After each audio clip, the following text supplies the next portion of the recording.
bajo supervisión adulta.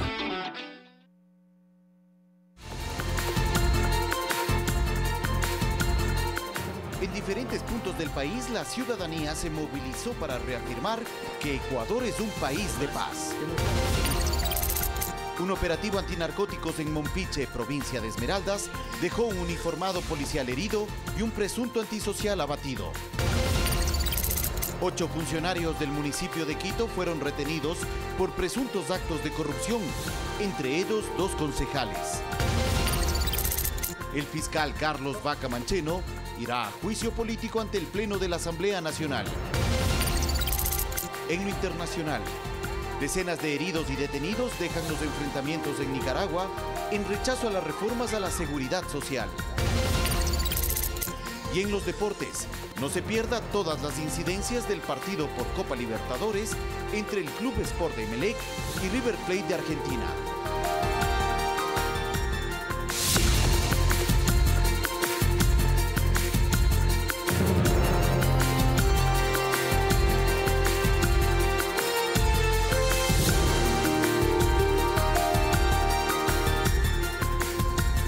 ¿Qué tal, amigos? Muy buenas noches, bienvenidos a Telediario. Enseguida tendremos las noticias más importantes del país y también los actos realizados en diferentes ciudades del Ecuador, actos por la paz y la unidad nacional. ¿Qué tal, Valeria? ¿Cómo estás? ¿Cómo estás, Mariux? Amigos televidentes de todo el país, muy buenas noches. Gracias por acompañarnos. Aquí iniciamos. Les contamos, todo un país dijo basta. Este jueves se realizaron marchas en diferentes puntos de la patria para expresar que Ecuador está unido y quiere vivir en paz. El presidente Lenín Moreno dijo en un discurso en la Plaza Grande que el país siempre conocerá la verdad respecto a lo que suceda y se haga en la frontera norte.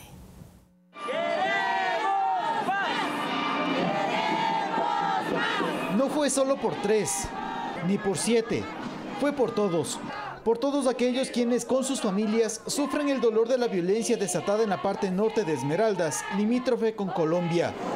Sí, todo esto fue por Paul, Javier, Efraín, Luis, Jairon, Sergio, Wilmer, por Óscar Efrén y Katy Vanessa.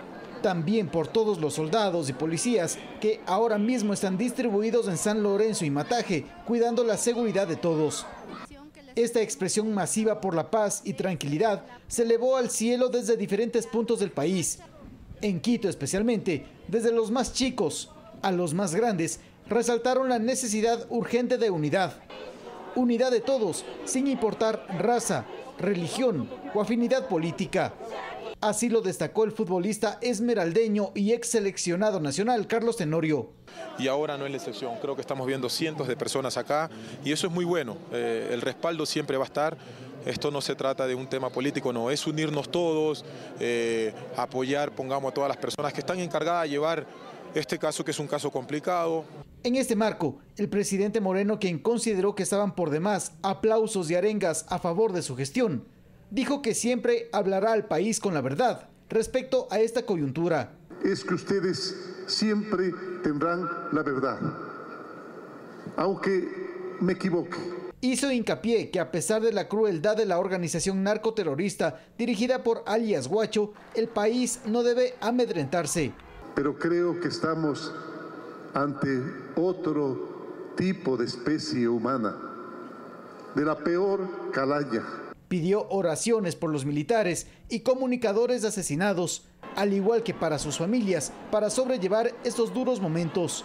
Les debemos esa oración que se eleve, que alcance sus corazones y que les diga que aquí estamos, que aquí estamos, que queremos que su único legado sea la paz. También se tomaron las calles del centro norte de Quito, los más cercanos a los integrantes del equipo periodístico de Diario El Comercio, sus colegas, compañeros de oficina, quienes ahora miran sus puestos de trabajo vacíos. Reclamaron todos ellos que se haga todo lo posible por rescatar sus cuerpos. Sí, justamente el mensaje básicamente es pedir paz para este país y sobre todo pedir justicia por los cuerpos que tienen que ser traídos a sus familiares. Hoy tenemos a la Cruz Roja Internacional gestionando la entrega de sus cadáveres. Jornada como esta no será la primera ni la última. Ahí estarán los ciudadanos listos para decirle al mundo que Ecuador no está dispuesto a dar cabida al terrorismo en cualquiera de sus malévolas expresiones. Javier Ceballos, Telediario. La Iglesia Católica se sumó a este pedido de paz y búsqueda de la unidad nacional. Lo hizo a través de una Eucaristía desarrollada en los exteriores de la Catedral Metropolitana. La misa fue auspiciada por el arzobispo de Quito, Monseñor Fausto Traves, y contó con la presencia de la ciudadanía, así como del presidente de la República, Lenín Moreno, y varios ministros de Estado. Un evento de reflexión y fe en el cual también se pidió por los fallecidos en frontera y por la liberación de los secuestrados. No queremos sufrir ni hacer sufrir. El que hace sufrir, sufre también fuertemente. Y por eso los ecuatorianos pedimos, vivamos en paz. Depongan actitudes agresivas. Depongan las actitudes que no llevan a nada, a ningún progreso. Solamente a sufrir y hacer sufrir. A nivel nacional se realizaron diversas marchas por la paz. Veamos. Ciudadanos enlazados por la misma motivación se tomaron las principales arterias viales del centro de Guayaquil. Usaron su única arma, la voz. Que cese la violencia, que venga la paz, que Dios nos dio la vida y nadie nos las puede quitar. Todos estamos dolidos, madres de familia, unidos en un solo puño, pedimos al gobierno, por el amor a Dios, a nuestro hijo, paz, paz. La marcha realizada en Napo se une a una sola voz en todo el país. Queremos un Ecuador en paz. Todos estemos unidos para que este tipo de violencia ya no siga pasando a nivel aquí en el Ecuador. Para la mayoría, esta es una forma de unirse, hacer notar que los ecuatorianos y ecuatorianas no estamos dispuestos a perder lo más preciado, que es la tranquilidad. La colectividad ambateña participó de la movilización por un país de paz, por lo cual recorrieron la avenida Ceballos como muestra de solidaridad por el equipo periodístico, vestidos con camisetas blancas y globos. Estudiantes, docentes de comunicación social y periodistas de la localidad marcharon hacia el Parque Ceballos. Cartelones, banderas, camisetas blancas, andar en bicicleta, fue el lenguaje gráfico que los marchantes usaron para decirle al mundo que el Ecuador rechaza la violencia. Violencia con violencia no se resuelve. Consignas por la paz se escucharon durante la marcha por la unidad nacional que recorrió las principales calles de la ciudad de Tulcán. El tricolor y banderas blancas flamearon durante toda la caminata. Siempre estemos unidos como ecuatorianos sin importar política, nada. La tranquilidad, porque es lo que queremos para nuestras familias ecuatorianas. Recordar que Ecuador es un territorio de paz y que se garantice la misma fue el sentir de los acompañantes de esta movilización. Las calles de Machala lucieron totalmente de blanco como símbolo de paz. Una marea humana se hizo presente para afirmar que el Ecuador está unido ante un conflicto ajeno. Que sepan los narcoterroristas, que sepan las bandas transnacionales que en este país no vamos a permitir que de ninguna manera se generen situaciones como se han dado en otros países, nos van a encontrar unidos. Dicen que nadie está exento de estos problemas, por ello piden mayor seguridad en todos los límites fronterizos. Y un operativo antinarcóticos en Esmeraldas dejó la madrugada de este jueves un muerto y un miembro de la policía herido. El comandante general de la policía, Ramiro Mantilla, explicó que la operación permitió la localización de una caleta por donde iban a sacar un cargamento de droga vía marítima. Las autoridades recalcaron que esta acción no está vinculada a los ataques en San Lorenzo y la situación en la frontera norte. Nuestros compañeros policías fueron atacados por quienes cuidaban esta droga, considerada esta finca como un centro de acopio. Cuando fueron atacados nuestros policías lo hicieron con armas de fuego y también con arma blanca. Producto de eso, un oficial tiene casi el desprendimiento de su mano derecha. Nuestro compañero fue trasladado inmediatamente en helicóptero y luego en el avión ambulancia que tiene la institución, y está en el hospital militar siendo sometido a la operación.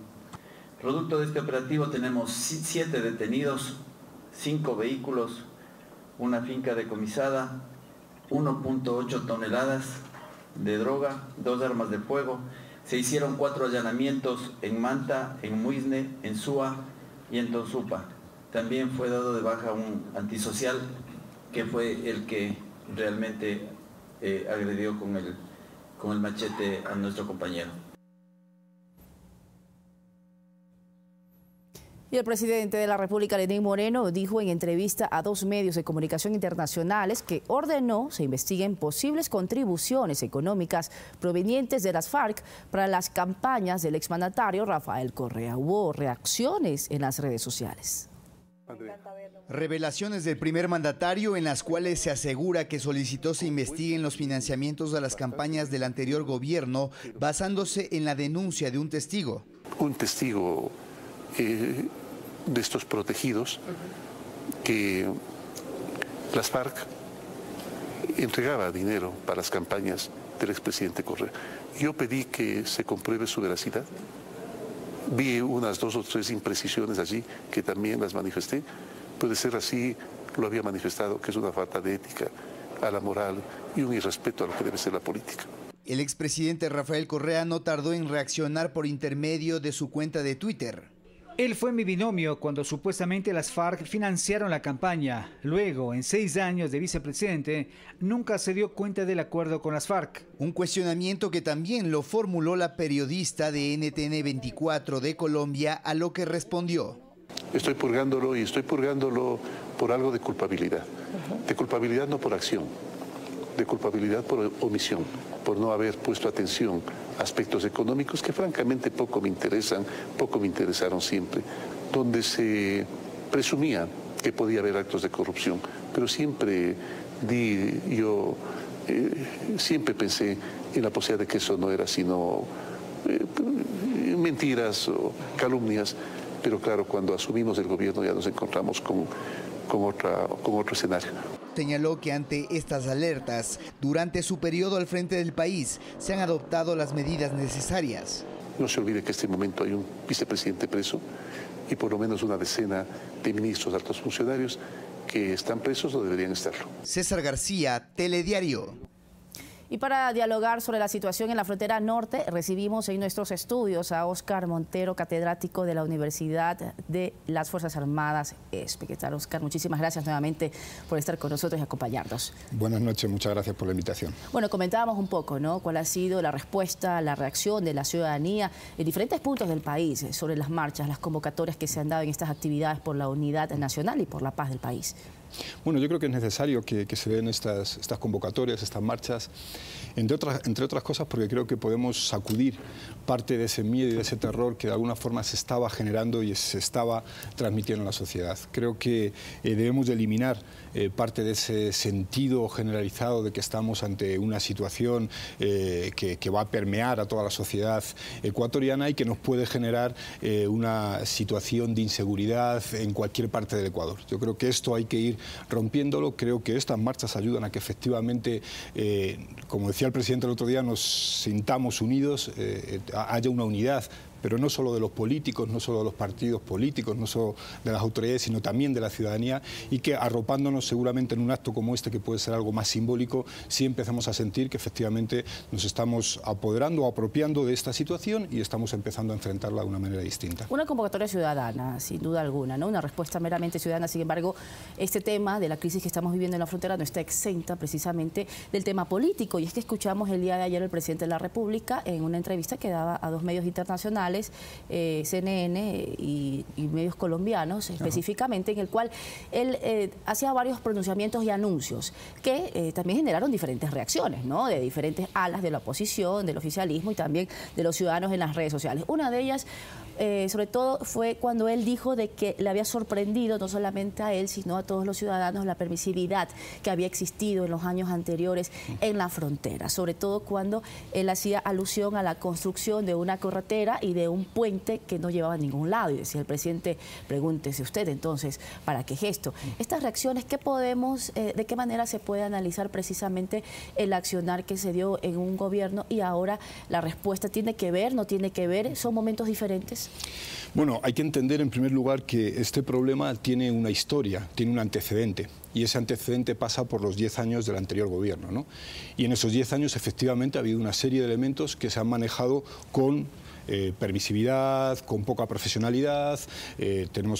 Tengamos en cuenta y podemos mencionar, por ejemplo, lo que decía el presidente, el tema de este puente o de estas infraestructuras que no llevan a ninguna parte. Hablando de mataje. De mataje, por ejemplo. Podríamos hablar perfectamente del tema de Fuerzas Armadas, de cómo durante varios años diferentes ministros de gobierno, incluso algunos que están en el actual gobierno, hicieron oídos sordos incluso a los llamamientos de Fuerzas Armadas en relación a la situación que se podía venir y que en este momento estamos viviendo. La inversión en equipamiento, en tecnología. Algunos colegas míos hablan del tema de la base de Manta. Yo creo que el problema no es si hay o no hay base de Manta, el problema es que desmontamos una base de Manta y fuimos incapaces de sustituir con el equipamiento que esa base tenía, las acciones en contra del narco y de todas estas situaciones que se venían dando en lugar de esa base, ¿no? No tenemos, se intentó dividir, por ejemplo, Fuerzas Armadas, la tropa, es decir, había una serie de elementos que han hecho que en este momento estemos en una situación de debilidad. ¿Pero por qué en este momento? Porque tampoco se puede desconocer que precisamente en los 10 años anteriores no existía este tipo de situaciones, se tenía totalmente controlado. No, claro que existían. O sea, decir que no existía una situación de narcotráfico y de redes que mueven la droga desde nuestro país hacia Estados Unidos o hacia Centroamérica era absurdo. Otra cosa es que miráramos hacia otro lado y efectivamente permitiéramos que esta situación se diera. Hay mapas que presentan, y qué pena que no traje uno, que presentan el movimiento, cómo se fue multiplicando por mucho efectivamente desde que teníamos esos controles por los radares y los elementos que había en la base de Manta, y a posteriori cómo esto fue incrementando y multiplicándose por mucho. Esto no se controlaba, esto seguramente se miraba hacia otro lado.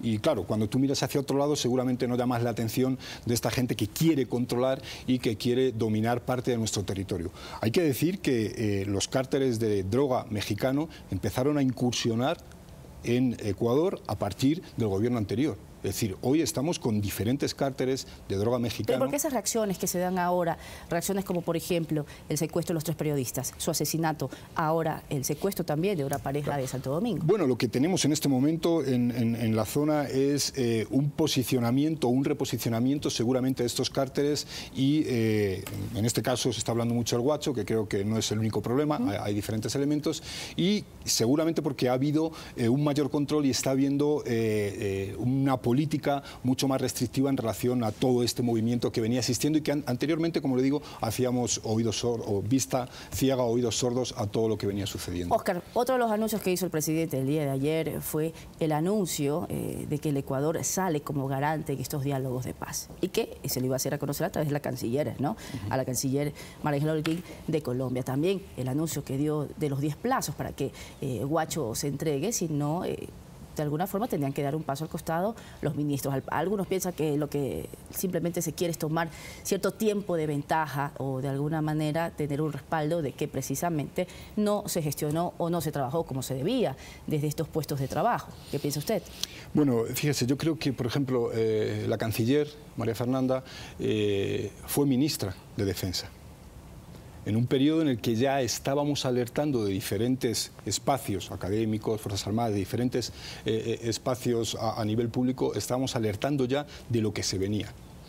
Y la ministra en ese momento fue parte de esta complicidad de no hacer absolutamente nada y no preparar y seguir generando la situación que se generó, por ejemplo, en Defensa y en Fuerzas Armadas. Ella es la canciller hoy.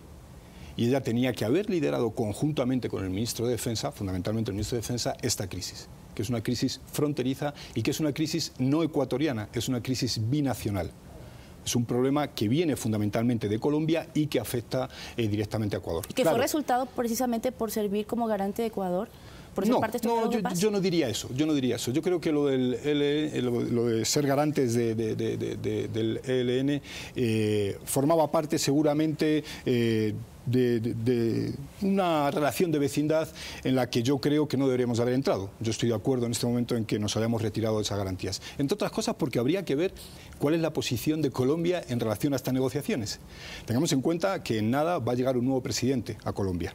Claro, y ese anuncio se hace a puertas de unas elecciones. Claro, y además con las encuestas diciendo que ese presidente casi seguro va a ser Duque, que es un hijo político de Uribe. Y Uribe ha demostrado anteriormente que su política, cuando gobernó contra las FARC en ese momento, igualmente contra el ELN, era una política muy agresiva, muy de no negociar y de sí atacar directamente a esto. Es decir, podemos estar pensando que a lo mejor ha habido también una conexión del gobierno de Colombia pidiendo a Ecuador o conversando con Ecuador que ellos van seguramente a romper este tipo de negociaciones. Todo esto hay que tenerlo en cuenta porque esto seguramente podemos desconocerlo, pero sí a la hora de manejar esta situación sí debemos de ser ciertamente cautelosos. Oscar, tengo que finalizar esta entrevista. Sin embargo, los anuncios y amenazas de bombas que se han dado en las últimas horas realmente han sido impresionantes y de alguna forma alteran la tranquilidad del país. Y sabemos que precisamente estas bandas narcodelictivas trabajan en eso. Son operaciones psicológicas, ¿no? Más que físicas, más que de territorio. ¿Cuál sería el mensaje que deberíamos tener y también esa responsabilidad precisamente en cuanto a la comunicación?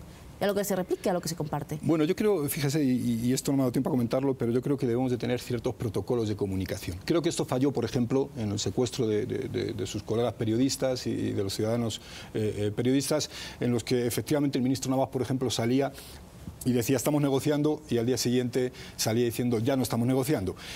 Creo que en una situación de crisis como esta, los protocolos de comunicación, como ahora se están estableciendo ya, el otro día vi que el secretario de la SECON, Andrés Michelena, empezaba a liderar todos estos protocolos de comunicación a través del ECU 911 y instalando ahí un poco todo el set de comunicación. Creo que esto es necesario, porque aquí lanzar una noticia o lanzar un comunicado que vaya más allá de lo que realmente debe saber la ciudadanía puede generar, por ejemplo, un pánico innecesario, ¿no? Creo que esto hay que manejarlo muy bien. Creo que tenemos que ser muy cautelosos con las redes sociales. Creo que transmitir información que no está validada puede generar incluso un miedo innecesario y en eso yo creo que la población también tiene que ser consecuente con lo que estamos viviendo en este momento. Muchísimas gracias, Oscar, por estar, como siempre, compartiendo con nosotros en estos análisis, en este momento, sobre la crisis que pasamos en nuestras fronteras. Vamos con más noticias con Valeria. Sí, Mariuxi, un integrante de la escolta presidencial continúa detenido luego de que se sospecha su participación dentro de una banda dedicada al tráfico y transporte de droga. El jefe de Estado, Lenín Moreno, hizo público el hecho.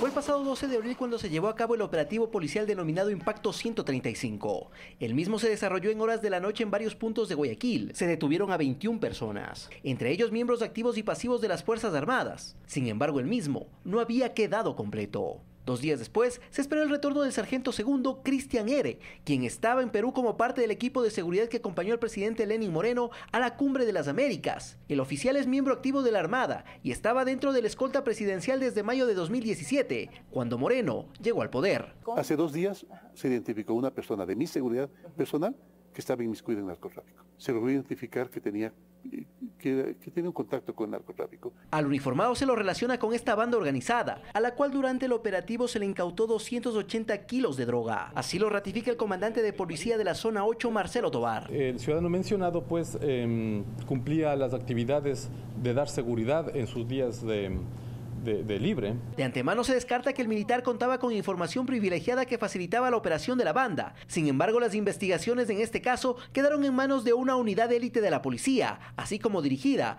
por fiscales probos, puntualizó Tobar. Alex Llanos, Telediario. Y 2 concejales de Quito fueron detenidos junto a otros altos funcionarios del municipio de Quito por estar vinculados en supuestos actos de corrupción al interior del Cabildo capitalino. El municipio de Quito fue parte de los 14 inmuebles allanados este jueves por la Fiscalía Provincial y la Policía Nacional. Las autoridades investigan una presunta asociación ilícita que habría perjudicado al menos en 80 millones de dólares. Estamos hablando de una organización delictual que tiene como víctimas a los señores conductores de la provincia de Pichincha. Estas acciones se tomaron tras denuncias de presuntas alteraciones en el proceso de regularización de taxis que desarrolla el municipio capitalino y en el sistema de movilidad y transporte. Esta investigación se abrió desde el mes de enero del año 2018 por una presunta asociación ilícita. Los choferes de la provincia de Pichincha, a fin de que les absuelvan o les resuelvan las necesidades, debían de dar a cambio un pago. En total, 8 funcionarios fueron detenidos para fines investigativos, entre ellos los concejales Eddie Sánchez y Sergio Garnica, a quienes Fiscalía tomó sus versiones de manera reservada. Han pedido que dé una versión sobre un presunto caso que están investigando nada más. El alcalde de Quito, Mauricio Rodas, también reaccionó ante las investigaciones de corrupción que se habrían desarrollado en su administración. La total apertura y disposición del municipio de Quito para colaborar en el desarrollo de la investigación. Horas después se conoció que tras dar sus declaraciones, los ediles fueron detenidos por el delito investigado. Olga Velasco, Telediario. Con 10 votos y 2 abstenciones, la Comisión de Fiscalización decidió aprobar el informe que recomienda continuar con el juicio político en contra del fiscal general Carlos Vaca en el Pleno de la Asamblea. La sesión empezó con la lectura del informe de 140 páginas y a la par con denuncias de legisladores que aseguraban hubo presiones para que el proceso sea archivado. El hombre que dijo aquí que él no llegaba a acuerdos con nadie, que él no estaba para hacer acuerdos, estaba enviando emisarios a los asambleístas. Cosa que fue desmentida por el propio fiscal. El hacer esas afirmaciones bajo inmunidad parlamentaria es un acto miserable. Quien además sostiene la tesis de que este intento de censurarlo dejaría en impunidad los múltiples casos que en su gestión se han judicializado. Que sepa el país que no es la Fiscalía la que quiere dejar en la impunidad nada. Pero en la comisión los asambleístas tenían fijada una ruta, la de ratificarse en el informe que sugiere el continuar con este proceso en el Pleno del Parlamento. Se acabó la comisión del archivo, a nosotros nadie nos prohíbe fiscalizar. Que no tenemos compromisos con nadie. A favor de la recomendación al juicio político. Dado que a criterio de la mayoría sí existen los elementos de convicción suficientes para seguir con el proceso. Vamos a ejercer ese compromiso con el país de que se transparente absolutamente todo. 2 fueron los que se abstuvieron, la socialista Silvia Salgado y José Egas, alterno de María José Carrión. No hemos podido probar el incumplimiento de funciones. De aquí el documento para su difusión se enviará a la presidenta de la Asamblea, quien además hará la convocatoria al Pleno. Ella tiene un plazo de 48 horas, porque así lo dice la ley para hacerlo. Luego que han transcurrido esas 48 horas, tiene un plazo de 5 días para ponerlo en el orden del día. Los interpelantes serán el socialcristiano Henry Cucalón y César Carrión de Creo. Allí el fiscal Vaca nuevamente tendrá derecho a ejercer su defensa. Alexis Moncayo, Telediario. La jueza Daniela Camacho dictó prisión preventiva a los jueces de la Corte Provincial del Guayas, Marco C., Luis M. y Carlos P., a quienes el fiscal general formuló cargos por presunto prevaricato tras emitir el pasado 13 de abril una acción de habeas corpus a favor de Julia M., esposa del narcotraficante alias Gerald, también conocido como el Pablo Escobar ecuatoriano, a quien dejaron en libertad pese a que existía una sentencia de procedimiento abreviado por delincuencia organizada y debía cumplir una pena de 28 meses. Además, la magistrada ordenó la prohibición de enajenar los bienes de los procesos y la retención de cuentas. La instrucción fiscal durará 90 días. Señora jueza de la Corte Nacional ha aceptado el pedido de formulación de cargos que ha hecho la Fiscalía General del Estado en contra de 3 jueces de la Corte Provincial de Guayas, que dejaron en libertad a una ciudadana directamente vinculada y relacionada a una estructura de narcotráfico y a una estructura altamente peligrosa, que es, entre otras cosas, una de las razones por las cuales el país está asolado en este momento por los hechos que son de conocimiento público. La Fiscalía General del Estado abrió una investigación penal en contra del expresidente Rafael Correa por presunto mal manejo en la contratación de deuda externa. Las indagaciones se extienden a 10 exfuncionarios que formaban parte del Frente Económico. En total son 11 personas involucradas en esta investigación que se basa en la auditoría dispuesta por la Contraloría General del Estado. El informe de dicho organismo determinó, entre otras cosas, que el gobierno anterior presidido por Rafael Correa declaró como secreta la documentación de la deuda, cambió el mecanismo de cálculo para fijar la relación deuda-PIB con el objetivo de ampliar el monto de contratación, superando así el 40% establecido en la Constitución, y también que la venta anticipada de petróleo no estuvo considerada como crédito.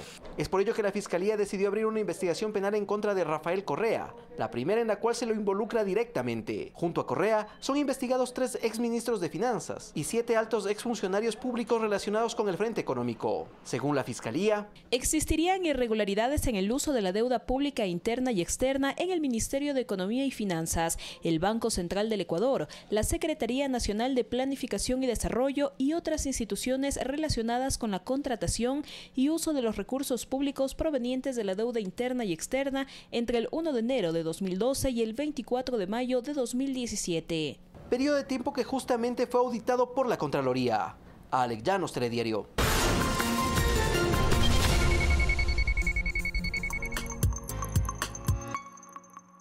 La labor de un periodista está siempre en un constante cambio. Tenemos que devolver el sentido a las palabras para ser fieles al relato de los hechos. No quedarse en lo superficial, saber el qué, cómo, cuándo, dónde y sobre todo el por qué. El mundo está lleno de historias que merecen ser contadas. Nuestra labor está en dejar que los hechos hablen por sí mismos. Y hacer que los ciudadanos reflexionen sobre las noticias que están mirando. Y que éstas te permitan un mayor entendimiento del mundo. Contamos con el equipo periodístico y técnico más grande del país. Y una amplia trayectoria que certifica nuestro compromiso de informar. Con la mayor cobertura, que llega a todos los rincones del país. Para traer la información de primera mano, veraz y oportuna. Tenemos claro nuestro reto. Cada día entregar a las personas lo que se merecen. Información de calidad. Si es noticia, está en Telediario.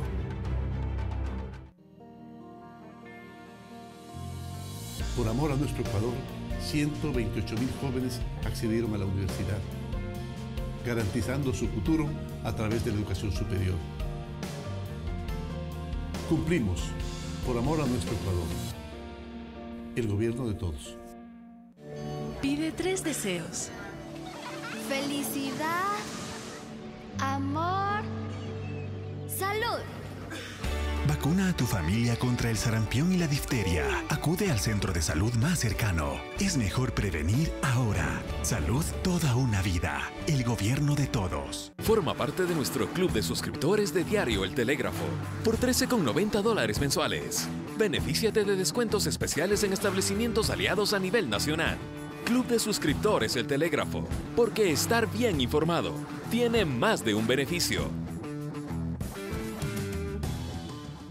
¿Qué tal amigos? En 593 esta semana vamos a conocer a Vladimir Quito, un migrante no documentado que estuvo en este país, que hizo algo excepcional. Visitaremos una cafetería en Guayaquil donde el tiempo se detuvo para siempre y caminaremos por las calles de Nueva York compartiendo la celebración del Año Nuevo Chino. Todo eso y un poquito más en 593 Ecuador esta semana por Ecuador TV. Con amor, miles de pájaros migratorios atraviesan las mesetas de Norteamérica para alejarse del frío invernal. Aves y seres humanos muestran la grandeza contenida en la búsqueda por prolongar la vida. Desde Guatemala llega a Doc TV, El vuelo del Azacuán, jueves 22:30, por Ecuador TV.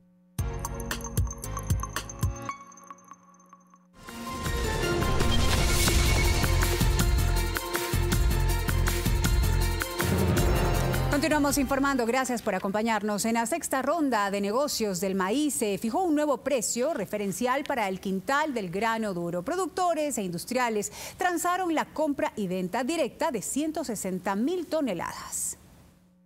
El maíz amarillo duro es uno de los productos más importantes de la economía ecuatoriana. El grano constituye la principal materia prima para la elaboración de los alimentos balanceados que se destinan para la industria animal, especialmente la avicultura. Hernán Macías revela que la existencia de precios referenciales es un gran beneficio. Obviamente los maiceros, ellos quieren un mejor precio y la única forma de nosotros podernos sostener es bajando nuestros costos de producción. Los fabricantes de balanceado consideran varios aspectos para comprometer su producción. Entonces el fin es fijar algo concreto y preciso y no estar con intermediarios. Como resultado de la sexta ronda de negocios de maíz, donde 32 industrias compradoras y los productores de 75 asociaciones transaron 160.000 toneladas, se obtuvo un precio referencial del quintal de $15.75. El Ministerio de Agricultura trabaja en un mecanismo para conseguir la reducción de los costos de producción. Es justamente ver el tema de los insumos. Y lo he dicho también con claridad, que ahí hay un ejercicio oligopólico. Vendrán medidas muy objetivas sobre eso a favor de nuestros productores. Para ello se articularán acciones con entidades como la Superintendencia de Control de Poder del Mercado, con el propósito de garantizar la sostenibilidad de la cadena de producción. Mirta Carrillo, Telediario. Y Guayaquil es sede de la Feria Ecuatextil 2018, iniciativa que va a congregar a 118 representantes de la industria de la moda nacional e internacional con la finalidad de fortalecer el sector y la economía del país. El evento se desarrolla del 18 al 20 de abril. Con la idea de juntar oferta y demanda, 118 representantes del sector de la confección locales y extranjeros se congregan en el Centro de Convenciones de Guayaquil para ser parte de la Feria Ecuatextil 2018. Con conferencias muy interesantes, importantísimas para la industria textil, para los diseñadores, cómo desarrollar colecciones, cuáles son las tendencias del mercado, inclusive vienen con tendencias 2019-2020. Industriales, pequeños emprendedores, diseñadores y sastres participan del evento que por primera vez se realiza en Guayaquil. El Ecuador está mejorando muchísimo en el área textil y en tema de moda también. Creo que es un paso para adelante y ha sido un éxito total Ecuatextil. Hay muchísimo potencial y mucha todavía futuro muy bueno en Ecuador. Desde botones y telas hasta maquinaria y tecnología podrán encontrar los asistentes, quienes tendrán la oportunidad de acceder a capacitaciones sin costo, además de lograr anexos comerciales. Estamos generando un esquema en el cual vamos a direccionar un networking en el país para la reactivación productiva. Todos trabajan por fortalecer esta industria en el país, que actualmente genera cerca de 175.000 empleos a nivel nacional. También estamos dispuestos a dar una mano con créditos directos, con un buen servicio técnico, con productos de calidad para los emprendedores. Siempre hay algo que se puede hacer y en qué apoyarle al artesano para que salga adelante. El ingreso a la feria, que se desarrollará hasta el 20 de abril, es gratuito. Los interesados en asistir pueden inscribirse en www.ecuatextil.com.es. Jocelyn de Mera, Telediario. Y en Cuenca, un conductor cometió varias contravenciones de tránsito y trató de huir por las calles del centro histórico, poniendo en riesgo la vida de los peatones. Durante la acción, agredió a 2 agentes de tránsito. El hecho quedó registrado en video. El conductor de este vehículo estuvo implicado en una contravención de tránsito, golpeó a un agente y huyó del sitio. Luego de eso huye a precipitada velocidad, sube por pleno centro histórico, se sube a veredas, casi mata a un centenar de personas, como ustedes pudieron ver ahí. La gente tuvo que meterse a los comercios, destruyó vitrinas, destruyó señales de tránsito. Fue finalmente detenido, pero con actitud violenta golpeó a un segundo agente de tránsito. Ese ciudadano el día de hoy está libre. No entendemos lo que pasó. Es que la fiscal que tomó el caso no formuló cargos, pero el fiscal provincial afirma que se retoma la situación inmediatamente. Se respetó al agente civil de tránsito, se respetó una ordenanza, aparte de ello se adecuó o no la conducta a un tipo penal, ataque, resistencia, presunta hipótesis. Este vehículo, según las autoridades locales, tiene registros de accidentes en 2015 y 2017. Un vehículo sin matriculación desde hace varios años y aparte de todo un ciudadano que manejaba sin licencia. Además lo investigan por su posible participación en una persecución policial con balacera en el año 2010. César Tacuri Vintimilla, Telediario. Y en Quito se realiza el primer encuentro nacional Red contra la Violencia a Niños, Niñas y Adolescentes. En este evento, organizaciones de la sociedad civil y los ministros del sector social analizan las diferentes acciones y propuestas de protección de los derechos de los menores. Alrededor de 6 millones de niños, niñas y adolescentes forman parte de la población ecuatoriana y al ser considerados como prioridad se articulan esfuerzos para su atención y protección ante diferentes amenazas como la violencia. Según datos del Ministerio de Inclusión Económica y Social, esa violencia se refleja, por ejemplo, en que un 33% es golpeado en su hogar, el 47% de padres utiliza el castigo físico, además un 21.4% sufre abuso sexual, 6 de cada 10 niños sufre violencia entre pares y 1 de cada 5 sufre acoso escolar. Que hay muchos casos de violencia sexual, de abuso sexual, pero no sabemos, por ejemplo, qué está pasando con esos niños. O sea, qué niveles de apoyo, de reparación se están realizando con esos niños. No tenemos información de nadie. Frente a ello, se realiza en Quito el primer encuentro nacional denominado Red contra la Violencia a Niños, Niñas y Adolescentes, entre organizaciones de la sociedad civil y los ministerios del sector social, para analizar las diferentes acciones y propuestas de articulación del trabajo para la protección de los derechos de los menores, en diferentes casos, incluso algunos urgentes. Las adopciones en el país son 120 al año. Son 120, pero niños en acogimiento son 3.000. Entonces estamos hablando de que necesitamos mayor celeridad, porque ninguno de esos niños y adolescentes está ahí sin una orden judicial. Desde la función legislativa se analizan también propuestas de reformas legales que permitan enfrentar con mayor contundencia los casos de violencia. Los dirigentes directivos de las unidades educativas del sistema educativo, en este momento se sanciona con contravención a quien no ha ejecutado un procedimiento de denuncia. Hemos planteado que sea un delito, no solo una contravención, dependiendo de la gravedad. Todo esto servirá para alimentar el Pacto Nacional con los Niños, Niñas y Adolescentes de Prevención de la Violencia que se presentará al país a mediados del mes de mayo. Rommel Garzón, Telediario.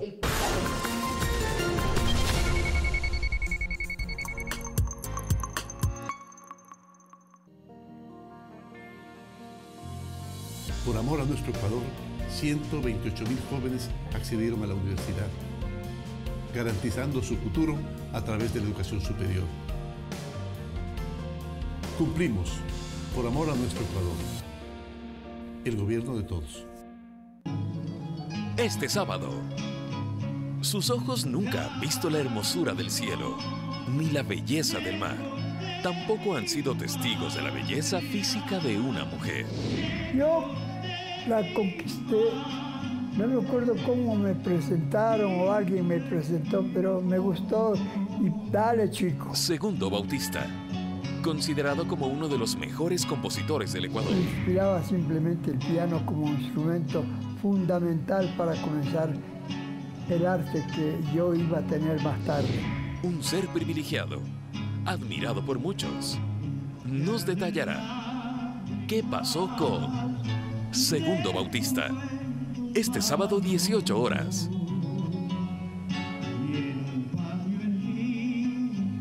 Guillermo Anderson, a través de su música y su labor, defiende los bienes comunes de la cultura, la ecología, la salud y la alfabetización. No pierdo la esperanza. Desde Honduras, llega a nuestro cine Llevarte al Mar, sábado 21 horas, por Ecuador TV. 10 historias de supervivencia. Comenzó a difundir la noticia por las redes sociales. 10 historias de lucha. Cuando tú puedes contar las historias sin llorar, es porque estás curado. 10 historias de esperanza. Para mí fue la parte más impactante. Primer plano. Solo Cine Ecuatoriano presenta testimonios de personas que vivieron el terremoto del 16 de abril del 2016. Hola, mi nombre es Fabricio Terán, soy el director de 10 historias en abril. Los invito a ver a mi documental en el espacio Primer Plano Solo Cine Ecuatoriano, este domingo a las 21 horas por Ecuador TV.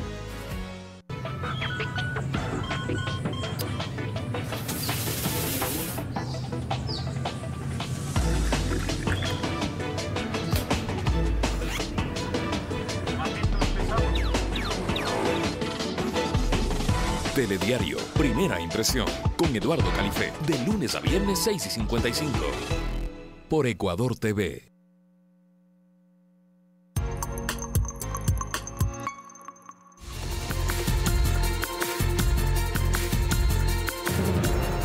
Estamos de regreso. Decenas de heridos y detenidos, entre ellos periodistas, dejan los enfrentamientos en Nicaragua en rechazo a las reformas de la seguridad social.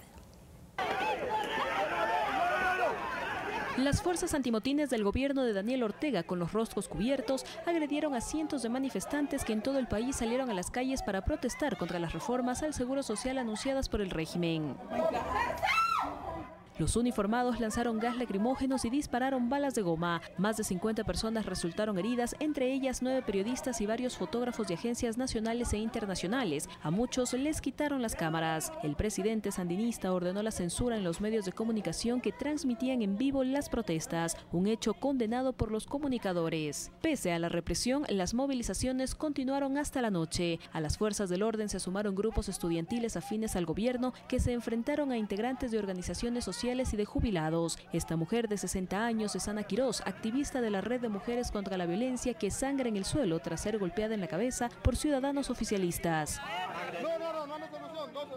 Las reformas a las jubilaciones obligan a empleadores, trabajadores y jubilados a aumentar la cuota patronal para evitar la quiebra del Instituto de Seguridad de Nicaragua, que desde hace 5 años presenta pérdidas y está al borde de un colapso. A esto se suma la disminución del 5% en las pensiones para los jubilados. Esta decisión, calificada como la más impopular de Daniel Ortega, es respaldada por el Fondo Monetario Internacional. Los nicaragüenses denuncian mal manejo de los fondos públicos. El obispo auxiliar de Managua, Monseñor Silvio José Báez, pidió sensatez y le dijo al presidente que deje de usar grupos violentos contra la población. Fanny Lara, Telediario. En Cuba, la Asamblea Nacional pone fin a la era Castro y elige a Miguel Díaz-Canel como el nuevo presidente. En su primer discurso, Díaz-Canel aseguró que continuará con las políticas socialistas. Miguel Mario Díaz-Canel Bermúdez, desde este instante usted es el nuevo presidente. Con el 99.9% de los votos de la Asamblea Nacional, Miguel Díaz-Canel fue elegido como el nuevo presidente de Cuba, luego de que Raúl Castro se retira tras 12 años de poder. Díaz-Canel se convierte en el primer gobernante en 6 décadas que no estuvo en la Revolución Cubana ni pertenece a la familia Castro. Es el de dar continuidad a la Revolución Cubana en un momento histórico crucial. Pero su elección ahora no es casualidad. Se previó dentro de un conjunto que el mejor, según nuestra modesta opinión y del partido, ha sido el compañero Díaz-Canel. El nuevo líder de la isla aseguró que la política exterior se mantendrá inalterable y que el país caribeño no hará concesiones contra su soberanía e independencia, ni negociará sus principios. Por ley de la vida estamos, prácticamente sometidos a un régimen que no sale de ahí. El nuevo jefe de Estado, que este viernes cumple 58 años, es un político forjado desde las bases del Partido Comunista que ha ido ascendiendo de manera progresiva en las estructuras del poder hasta convertirse en el número 2 del régimen. Es ingeniero electrónico graduado en 1982 y se incorporó a las Fuerzas Armadas de Cuba hasta 1985. En 2003 fue elegido diputado para luego ser ministro de Educación Superior en 2009 y en 2012 fue designado por Raúl Castro como el vicepresidente del gobierno. Fanny Lara, Telediario. Y se realizó en Colombia el debate presidencial donde se habló de la violencia de los grupos insurgentes que aún quedan en el país, mientras que presentan un robot que arma una silla en 8 minutos. Más noticias en el siguiente resumen internacional. La canciller de Colombia, María Ángela Holguín, y el vicepresidente Óscar Naranjo presentaron ante el Consejo de Seguridad de Naciones Unidas un informe del avance en el posconflicto. Indicó que su gobierno busca una nueva sede para continuar los diálogos de paz con la guerrilla del ELN, luego de que Ecuador dejó de ser garante de este proceso. Ante 200 personas se realizó el debate presidencial entre los 10 aspirantes a la Casa de Nariño. Lideran las encuestas Iván Duque y Gustavo Petro. Los temas que se analizaron fueron democracia, desarrollo económico y social y la violencia, que pese al acuerdo de paz aún se registra por parte de la guerrilla del ELN. Hoy 2 personas murieron por enfrentamientos entre este grupo insurgente y los denominados pelusos. La justicia de Brasil confirmó la condena a más de 30 años de prisión por corrupción y sobornos en Petrobras a José Dirceu, el ex jefe de gabinete y una de las figuras influyentes del expresidente Luis Ignacio Lula da Silva. Tiene 12 días para presentar la última apelación y si la pierde será encarcelado. Científicos de la Universidad de Singapur desarrollaron un robot capaz de armar una silla en 8 minutos y 55 segundos. Los expertos le instalaron una cámara de fotos para captar imágenes tridimensionales de las partes de la silla colocadas en el suelo. Luego sus brazos dotados de captores con la misma sensibilidad que los de un humano proceden al montaje. Fanny Lara, Telediario.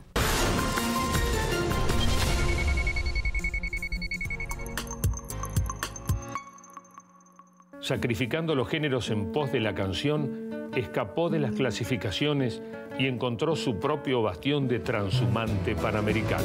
Me voy porque acá no se puede, me vuelvo porque allá tampoco, me voy porque aquí se me debe, me vuelvo porque allá están locos.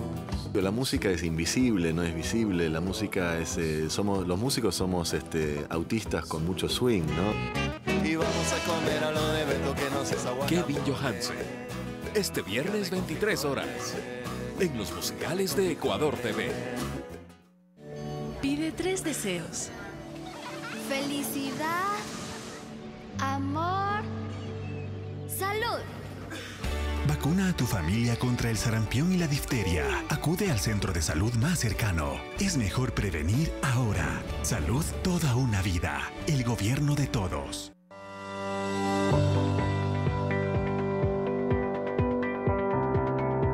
Saura, Almodóvar. Un sentimiento de, ¿cómo te diría?, de hermandad. Ripstein. La Mujer Fantástica, y yo siempre pienso en Lucrecia Martel, que me gusta mucho. Tenemos una gran relación y que podemos tenerla todavía mucho más intensa y mayor.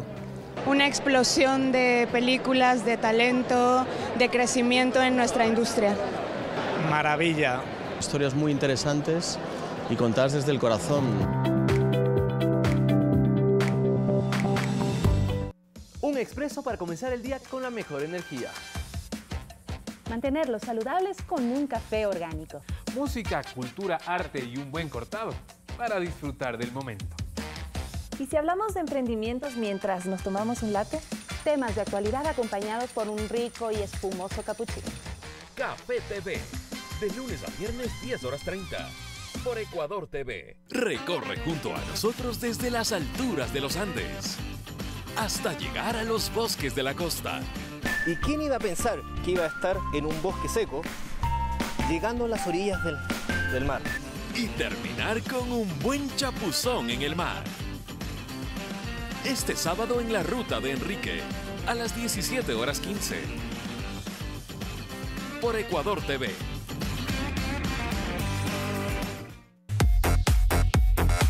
Fanáticos, los esperamos hoy a las 22 horas para revisar todo el resumen del fútbol internacional, Copa Libertadores, cómo le fue al Emelec. Lo revisaremos en nuestro programa. Los esperamos.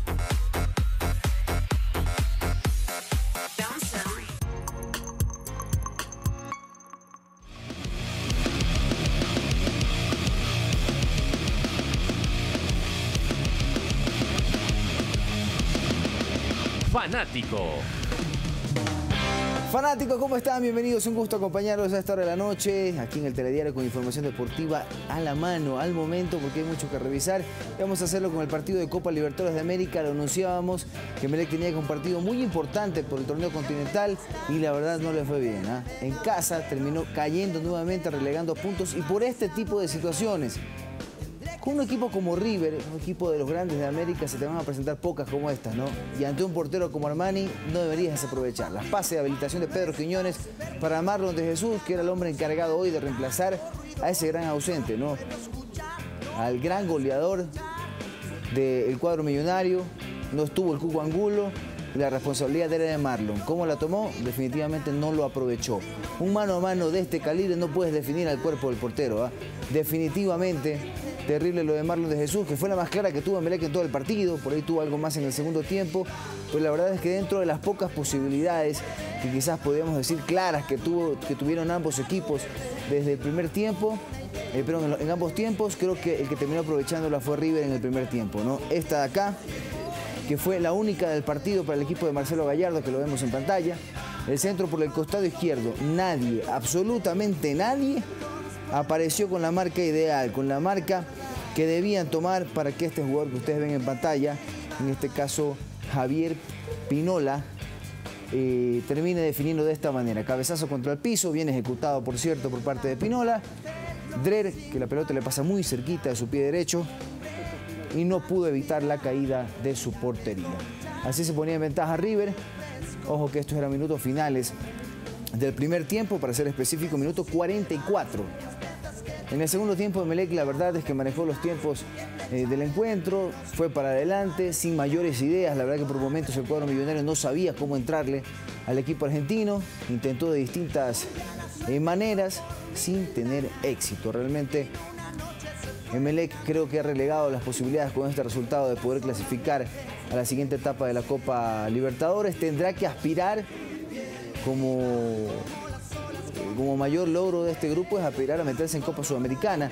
Y ojo, aún así el puntaje quizás no le favorece del todo para poder acceder incluso al segundo torneo continental, en este caso la Copa Sudamericana, como lo mencionábamos, ¿no? Hay terceros que ingresarán a completar las llaves de la Copa Sudamericana más adelante y veremos si Emelec lo puede conseguir. Por el momento lo tiene muy cuesta arriba en el grupo.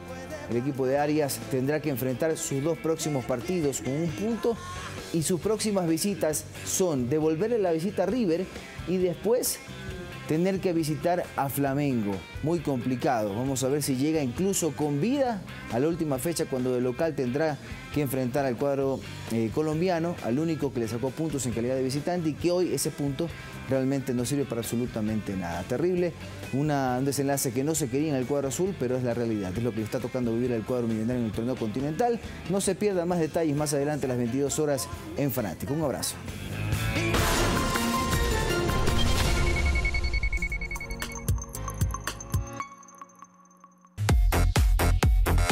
Fanáticos, los esperamos hoy a las 22 horas para revisar todo el resumen del fútbol internacional, Copa Libertadores, cómo le fue a Emelec. Lo revisaremos en nuestro programa. Los esperamos.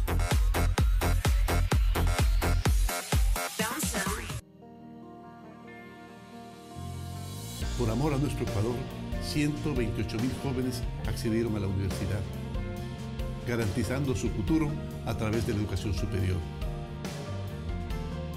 Cumplimos, por amor a nuestro Ecuador. El gobierno de todos. 10 historias de supervivencia. Comenzó a difundir la noticia por las redes sociales. 10 historias de lucha. Cuando tú puedes contar las historias sin llorar, es porque estás curado. 10 historias de esperanza. Para mí fue la parte más impactante. Primer plano. Solo Cine Ecuatoriano presenta testimonios de personas que vivieron el terremoto del 16 de abril del 2016. Hola, mi nombre es Fabricio Terán, soy el director de 10 historias en abril. Los invito a ver a mi documental en el espacio Primer Plano Solo Cine Ecuatoriano, este domingo a las 21 horas por Ecuador TV. Es la herramienta más utilizada por la sociedad. Sirve como fuente de información y conexión entre las personas y ahora tiene el poder de decidir el futuro político de países enteros. Facebook influyó en las elecciones presidenciales de los Estados Unidos y su resultado. Nos cuentan lo que queremos oír para mantenernos conectados y enviarnos publicidad. Informe Mundial presenta una entrega especial sobre el impacto y los peligros de Facebook. Este sábado a las 20 horas. Por Ecuador TV.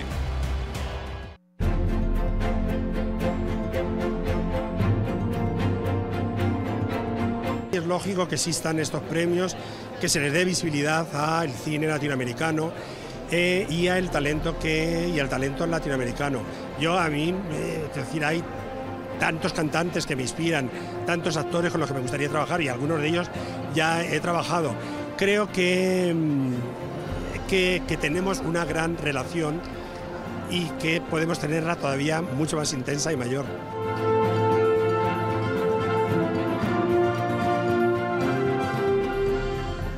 Miles de pájaros migratorios atraviesan las mesetas de Norteamérica para alejarse del frío invernal. Aves y seres humanos muestran la grandeza contenida en la búsqueda por prolongar la vida. Desde Guatemala llega a Doc TV, El vuelo de la Zacuán, jueves 22:30, por Ecuador TV.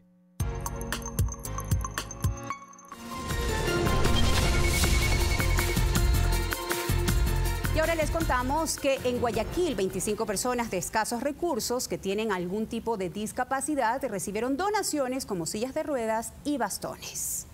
Conozcamos algunos beneficiarios. Agradecido, gracias a Dios, y que pasen bien y que el Señor les siga abriendo puertas a cada uno de ustedes. El agradecimiento que Álvaro siente emerge en cada sonrisa y la razón es que recibió una silla de ruedas que le permitirá mejorar su estilo de vida. Gladys Montero lo entiende perfectamente, pues ella también nació con discapacidad física. Y es una buena labor, porque solo las personas discapacitadas sabemos cuánta necesidad tenemos de una silla de ruedas. La donación forma parte de un convenio suscrito entre la Junta de Beneficencia de Guayaquil y la Iglesia Jesucristo de los Santos de los Últimos Días. Máximo Chilán perdió la visión en uno de sus ojos. Su condición económica no le permitía comprar otro bastón, pero también fue beneficiario de esta iniciativa. Encantadísimo, nosotros estamos los que estamos aquí, creo que estamos contentos. Primeramente agradecerle por lo que hemos salido favorecidos dentro de esta lista. En esta ocasión 15 sillas y 10 bastones fueron entregados, pero quienes deseen acogerse a este proyecto en el futuro pueden registrarse en línea. Hay que llenar una solicitud que se encuentra fácilmente en nuestra página web, que es juntadebeneficencia.org.es. Jocelyn de Mera, Telediario. Y es momento de despedirnos. Gracias por haberse informado con nosotros. Muchísimas gracias. Recuerden, mañana muy temprano, 6 de la mañana, más información para ustedes. Quédense en nuestra sintonía. Buenas noches.